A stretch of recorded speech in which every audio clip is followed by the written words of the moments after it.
esta entrevista es para hablar sobre el libro de las mujeres cineastas, por qué filmamos lo que filmamos tres, la voz de diálogo en torno al cine de mujeres. Cuéntame cómo surgió este proyecto, cómo llegaste bueno, fue a través de Cine UTD, pero cómo fue fluyendo el proceso y cómo lo dirigieron a este tema de mujeres. Bueno, como el libro anterior, también surgió a petición de la escuela y de Marcelo Ferrari, que quería poder darle una nueva vida a estas conversaciones tan interesantes que se dan en los cineforos, que es este espacio que hacemos de manera continua en la Escuela de Cine UTD, donde tenemos la posibilidad de compartir con la comunidad, no solamente con los alumnos y alumnas de la escuela, sino con la comunidad de la universidad, películas que están recién estrenándose o incluso en varias situaciones preestreno, y luego tener una conversación con el realizador o la realizadora. Entonces, el 2018 salió el libro anterior en donde recogimos 12 entrevistas que daban cuenta de los 10 años, entre el 2006 y el 2016, de cine chileno, que tuve el privilegio de editar y en el que hice 8 de las 12 entrevistas que están ahí, además de una introducción para poder dar cuenta de lo que había pasado con el cine chileno en esa década, que coincidía con los 10 años desde la inauguración de la Escuela de Cine de la UDD. Marcelo me invitó a que hiciéramos nuevamente ese proyecto y yo le propuse que esta vez el énfasis fuera en mujeres, y que no solamente utilizáramos material de los cineforos, sino que además creáramos material particularmente para el libro. Entonces, este libro tiene 3 partes, y una parte es una introducción bastante larga que yo escribí, levantando una pequeña historia de las mujeres en el cine chileno. Y también esa misma introducción da cuenta de la importancia de construir este relato y de hacer este libro, porque al momento de enfrentarme a escribir esto me di cuenta de la poquísima información que tenemos respecto a las mujeres en el cine chileno, desde la creación del cine chileno, desde las primeras experiencias a finales del siglo XIX y a principios del XX. Hay algunos nombres que están por ahí, pero sabemos muy poco de estas mujeres. Razón por la cual nos parece súper importante relevar su presencia, su aporte y también su perspectiva. Entonces, la primera parte del libro es más bien eso, es un recorrido histórico de lo que sabemos de la presencia de las mujeres en el cine chileno desde principios del siglo XX hasta la actualidad, con algunas reflexiones respecto a la representación de las mujeres en el cine, tanto delante como detrás de cámara. La segunda parte del libro recoge varias entrevistas que se hicieron en el contexto de los cineforos, entonces son entrevistas que están vinculadas al estreno de una película, un momento muy preciso, del desarrollo de esta cineasta en particular, que está hablando de esta película en particular que vimos ahí. Y luego hay otra serie de entrevistas a 7 mujeres que escogimos por su trascendencia y aporte en el cine chileno. Son mujeres todas que llevan más de una década trabajando en el audiovisual chileno y que tienen una experiencia desde distintos lugares, y eso también nos pareció súper importante relevar, no solamente entrevistar directoras, por supuesto hay varias directoras entrevistadas como Alicia Cherson o Mariali Rivas o Paula Castillo, pero además entrevistamos técnicas, entrevistamos distribuidoras, entrevistamos a mujeres que aportan a todo el engranaje que permite que se hagan películas, y levantamos cuál ha sido su experiencia para poder llegar a hacerse un lugar en un espacio que lamentablemente sigue siendo tremendamente patriarcal y masculino. Sí. Oye, ¿cuáles fueron las mayores sorpresas con las que te encontraste en las entrevistas? ¿Algún descubrimiento, alguna revelación que te haya como que sorprendido o impactado? No sé, algo así como... Sí, yo creo que hay una idea que cruza todo el libro que puede ser un poco obvia, pero no lo es, porque uno se pregunta cómo llegaron estas mujeres a hacerse este espacio, ¿no? Sí. ¿Cómo llegó a ser Alicia Cherson la única directora de ficción que en ese momento, cuando hicimos las entrevistas, tenía 4 largometrajes terminados? Después, Dominica Sotomayor también estrenó su 4º largometraje y también está en el libro presentando Tarde para morir joven. ¿Cómo es que Alexandra Galvis llegó a ser Alexandra Galvis o Paola Castillo o Mariely Rivas? ¿Cómo llegaron estas mujeres a instalarse? Y sabes que es la misma historia. Todas las veces es la misma historia. Y esa idea central me voló la cabeza porque es muy potente. Y la idea es, ninguna de estas mujeres fue criada para ser mujer. Todas estas mujeres fueron criadas con conciencia de persona. Entonces, cuando yo les preguntaba, ¿cómo llegaste a? Todas me respondieron, pero es que nadie me dijo que yo no podía. Desde chica a mí me criaron para poder hacer. Y el impacto de verse mujeres fue cuando entraron al mundo laboral, no a sus procesos formativos. Entonces, eso es súper interesante porque esa sola idea rompe con el paradigma, con el prejuicio de que los hombres son de Marte y las mujeres son de Venus, y de que esencialmente somos distintos y de que esencialmente hay cosas que podemos y no podemos hacer. Eso es ideología de género. Lo real es que somos seres humanos, personas con habilidades que son entrenables, pero que para que se puedan entrenar tenemos que tener una conciencia de posibilidad en nosotros. Y todas estas mujeres tuvieron esa conciencia de posibilidad desde su niñez. Sus papás, su mamá, siempre les dijo, tú puedes hacer lo que quieras hacer. Y efectivamente estas mujeres se lanzaron y efectivamente luego cuando estuvieron en el mundo laboral se dieron cuenta de que el mundo estaba muy mal distribuido y de que había ciertas limitancias y ciertos prejuicios y ciertas complejidades por el hecho de tener vagina. Y como ellas ya venían con un sentido de identidad muy profundo, fueron capaces de superar estos límites y de hacer el aporte significativo que han hecho al cine chileno. Pero Sí. ¿cacháis lo central de esa idea? Esa es como el titular. Sí. Sí. ¿Y tú crees que, porque entiendo, bueno, le preguntaste a muchas de ellas si es que alguna vez sintieron alguna discriminación, si es que sintieron que el trato fue distinto, si les costó más llegar al lugar donde están por ser mujer, etcétera? También fue súper transversal porque muchas dijeron claro, que como que no había algo muy marcado, evidente, pero como que estaba siempre ahí, como una cosa así, creo que, como que era como una de las sensaciones que queda de lo que ellas dicen. ¿Cómo fue tu impresión? Sí, ahora mi impresión también es que no se lo habían preguntado. La mayoría de estas mujeres tienen más de 40 años, son de nuestra generación. Sí. Y por lo tanto hay un montón de cosas que estaban ultra normalizadas en sus universidades y en sus lugares de trabajo, Sí. que ahora, con lo que sabemos de feminismo y ahora con el movimiento de mujeres visibilizando esto, dejan de ser normales. Entonces me pasó con varias de ellas que me dijeron, sabes que yo en ese momento no lo sentí, pero ahora que miro hacia atrás me doy cuenta que... y claro, algunas de ellas me dijeron, fue bueno que no me diera cuenta, porque me sentía como que iba caminando entre el fuego y no me enteré, como que yo fui para adelante nomás. Pero efectivamente esas cosas están ahí, han estado ahí, y hoy día nos resultan mucho más visibles. Y probablemente todas las mujeres de nuestra generación, todas las mujeres que tenemos más de 40, si pensamos hacia atrás, decimos, chuta, la manera en que me trataba ese profesor no estaba bien, o las cosas que decía este otro profesor no estaba bien, o ese comentario que recibí de mi jefe en ese momento no estuvo bien.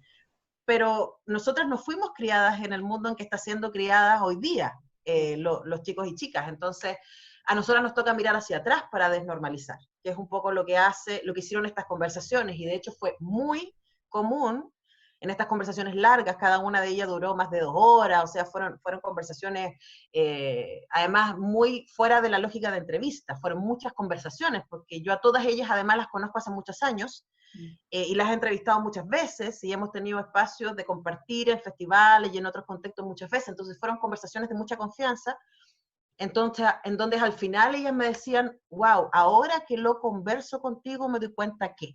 Sí. Y yo creo que eso también es un súper aporte de parte del libro de aportar esa historia, a esa experiencia y a esa revisión de cómo hemos llegado hasta acá. Claro. Sí. Oye, y lo otro que también es bien particular es que te das cuenta también de que, claro, tienen todas como una historia súper parecida y las temáticas también, por mucho que sean distintos, abarcan distintos temas en sus películas, tienen como, como una sensibilidad parecida, ¿te pareció? Como un nivel de creatividad parecía. ¿Sientes que va por ahí como que hay como un camino recorrido que se nota en su trabajo igual? O sea, yo creo que, volviendo a la idea anterior, ¿no? Para mí, y esto también hay como la cuña, para mí el feminismo es la lucha por poder ser una persona completa y compleja. Luego, la expresión del feminismo que está en las calles pidiendo derechos es el espacio público de ese mundo interno, que es yo quiero ser frágil y fuerte, quiero ser racional y sensible, quiero ser activa y tierna, quiero ser todo eso porque seres humanos somos eso. Sí. Luego, porque hemos sido criadas en un contexto patriarcal, a las mujeres se nos entrenan ciertas habilidades que a los hombres no, y viceversa. Y entre esas habilidades está la empatía. Y entre esas habilidades está el preguntarse de manera constante por el otro, por la situación del otro, por el problema del otro, por la mirada del otro. Y yo creo que ese entrenamiento cruza el cine hecho por mujeres. Sí. Que independiente del género y del tema que toquen, como las mujeres hemos sido entrenadas en el cuidado, ese entrenamiento nos acompaña también cuando hacemos cine.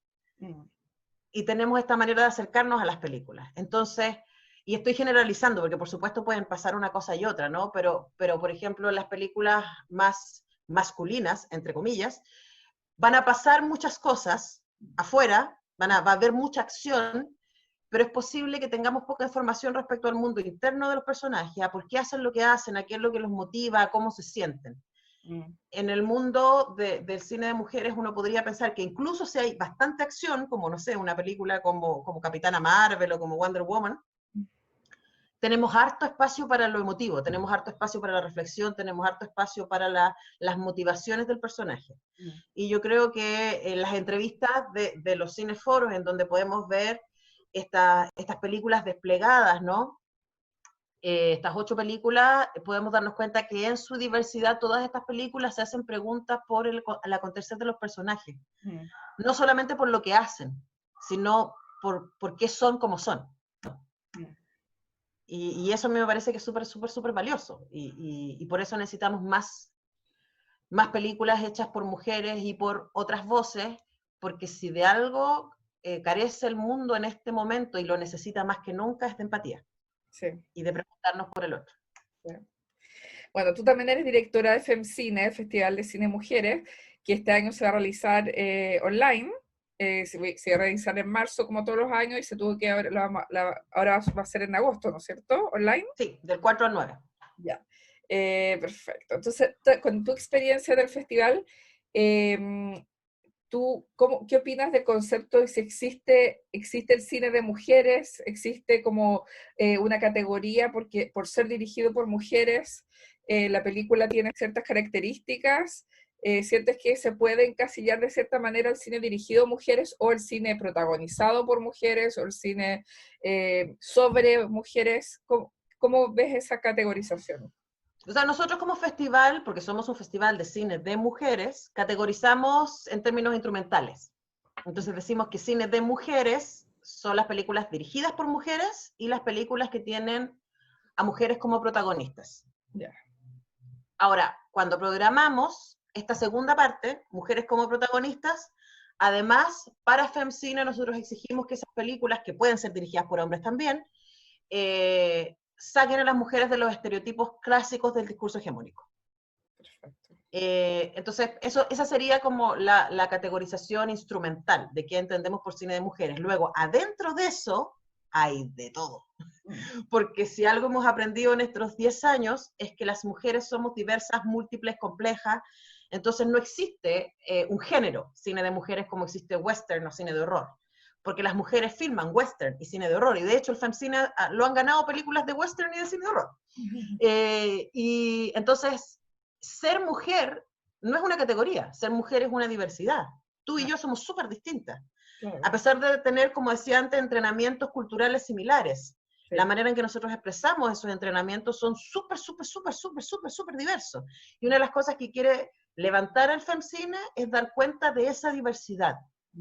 Diversidad en términos temáticos y diversidad en términos estéticos también. O sea, las mujeres nos interesan distintos temas y los contamos de distintas maneras. Ahora, si me pones contra la pared, yo insisto en esta idea de la empatía. Yo creo que en general las mujeres tenemos un entrenamiento empático y eso normalmente se traduce en nuestra manera de hacer cine. Insisto que estoy generalizando. El sueño sería que los hombres también desarrollaran esa habilidad, porque esa es una habilidad humana y no tiene nada que ver con mi vagina, tiene que ver con el entrenamiento.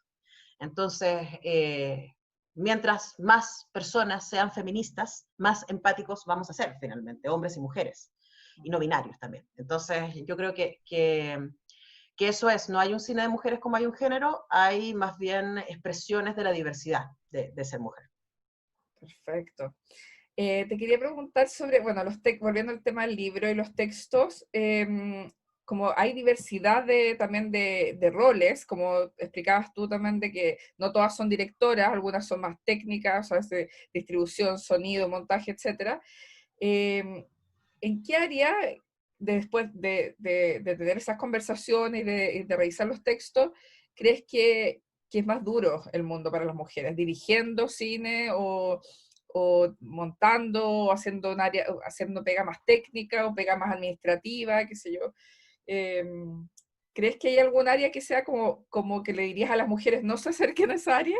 ¿O alguna que No, le yo no, creo que tienen que ir a por todas, pero efectivamente va a haber algunas que son más difíciles. Sí, No es casual que cuando tú miras las cifras de participación de mujeres en el mundo audiovisual, haya muchas más mujeres en producción, en montaje y en arte? sí, Porque si tú piensas, esas tres áreas son más consistentes con los prejuicios respecto a lo femenino. sí, Son áreas que tienen que ver con organización, son áreas que tienen que ver con cuidado, son áreas que tienen que ver con detalle, son áreas que tienen que ver con un liderazgo que está a disposición del otro liderazgo, que es el del director. sí. Entonces, no es casual. Y lo vimos en la escuela también. O Sí, sea, es muy rápidamente que entramos ahí. Incluso nuestras mismas profesoras, la mayoría de las profes de producción son mujeres. sí, Y no es casual que, no sé, de los 5 mejores montajistas en Chile, 4 son mujeres. O sea, como hay algo ahí. Bueno, de hecho, la Andrea Chignoli dice que a ella le venía muy bien el montaje porque además, lo mismo me ha dicho la Sole Salfate, es un lugar muy privado que no se contrapone con el cuidado de los hijos, con el estar en casa, con la crianza, etc. sí, Ahora, yo sí creo que las mujeres tienen que ir a por todas, sí, pero efectivamente es mucho más difícil dirigir, y dirigir ficción, sí, porque de nuevo, ¿cachai? Dirigir documental son proyectos más largos, con equipos más pequeños, que son mucho más manejables, que son mucho más familiares, que trabajan en una lógica de mayor comunidad, son proyectos con menos presupuesto y con menos ego, sí, diríamos. En cambio, la ficción son proyectos más grandes, son proyectos más caros, en donde además se lee un tipo de liderazgo que es muy masculino, que por supuesto son lo que hay que poner en cuestión, ¿no? Y que requiere, ¿cierto?, ir contra un montón de prejuicios, partiendo por los prejuicios de conseguir dinero para hacer eso. ¿Qué decir de las áreas técnicas? O sea, no es casual, de nuevo, que en los 94 años de los Oscars solo una mujer haya sido nominada a Mejor Director de Foto. sí.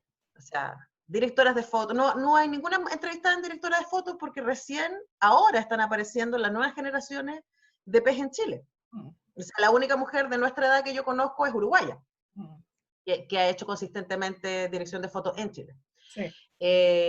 Entonces, las de P, ¿qué decir? Las eléctricas, sonidistas en terreno. O sea, yo le pregunté a Nadine si había otras como ella y no hay ninguna de su generación, están empezando a aparecer ahora. O sea, es Sí, un momento emocionante, sí, porque visibilizar a estas mujeres como lo hacemos en el libro, esperamos, y como lo hemos hecho en FemCine, le inspira a las nuevas generaciones de realizadoras para decir, ahí hay, existen, yo puedo.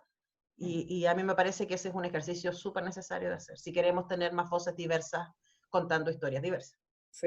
De hecho, lo que mencionabas tú de los documentales, sí me llamó la atención que la Paola Castillo contaba que también a ella le sirvió mucho el tema documental porque porque los documentales no te exigen irte 2 meses y irte a una locación, sino que van grabando de a poco, surge un momento que para el documental y van y lo graban. O sea, no es como que tenga que estar separada de su familia, y es un gran tema para las directoras que los rodajes significan mucho salir de la casa, ir a tener que viajar a otro lugar y por mucho tiempo y con una intensidad muy fuerte. O sea, los rodajes tienen una carga física, intelectual muy pesada. Entonces, o sea, mira, no sé si quedó la entrevista final, pero la Alicia me contaba que ella fue madre y dejó de filmar sola, fin. O sea, la única película que hizo después la codirigió y la hicieron a su medida. sí, en la casa, la de Zambra. Claro.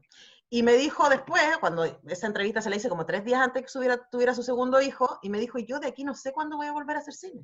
Ah, O sea, es fin, sí, ¿cachai? Pero al mismo tiempo, en la entrevista de Rara, la Marian cuenta que ellas hicieron también ficción en otra lógica, sí. con 8 horas de filmación, porque Súper había niñas pesado. involucradas y se dieron cuenta de que era posible filmar así. Sí, El tema es que estamos súper marcadas por esta manera, súper patriarcal, súper de que así tienen que hacerse, cuando podemos poner en cuestión eso también. sí, ¿Cachai? De eso se trata. sí. Oye, ¿qué le dirías a la gente como para que invitarlas a que lean este libro, que conozcan este mundo de las directoras, cineastas, mujeres en el mundo del cine? ¿Qué crees que, que es lo atractivo de un contenido así, sobre todo para las nuevas generaciones de cineastas, para el público general? Claro, o sea, uno podría decir este libro va a apelar inmediatamente a las directoras y espero también a los directores jóvenes, a los estudiantes de cine, pero no es un libro para especialistas. O sea, yo soy periodista Sí, y mi trabajo es mediar. Y por lo tanto el libro está escrito desde un lugar súper accesible que no requiere tener mayores conocimientos en cine y en cine chileno para poder entrar, porque finalmente hablamos de historias. mm, Ese es el sentido profundo del libro, hablar de cómo se hacen las historias y la importancia que tiene la historia personal de quienes hacen esas historias. mm, Porque si vamos en busca de que haya más mujeres y más diversidades contando historias, es porque las historias nos definen. Nosotros somos seres construidos de historias. mm, Y si las historias siempre están hechas desde el mismo lugar, que es el lugar androcéntrico, hombre, blanco, heterosexual, rico, de primer mundo, y en el caso del cine que habla inglés y vive en California, nos estamos perdiendo de una gran posibilidad de vernos. mm. Entonces, para cualquier persona este libro puede ser interesante para conocer cómo se han llegado a hacer estas historias Mm. y cómo estas mujeres pueden inspirarnos con sus procesos, con sus luchas. Y a mí me parece que además, como son conversaciones más que entrevistas duras, tiene un nivel de calidez. Quiero pensar que el libro quedó con un nivel de calidez que invita a quien lee a sentirse parte de esa conversación. Mm. Perfecto, buenísimo. Muchas gracias.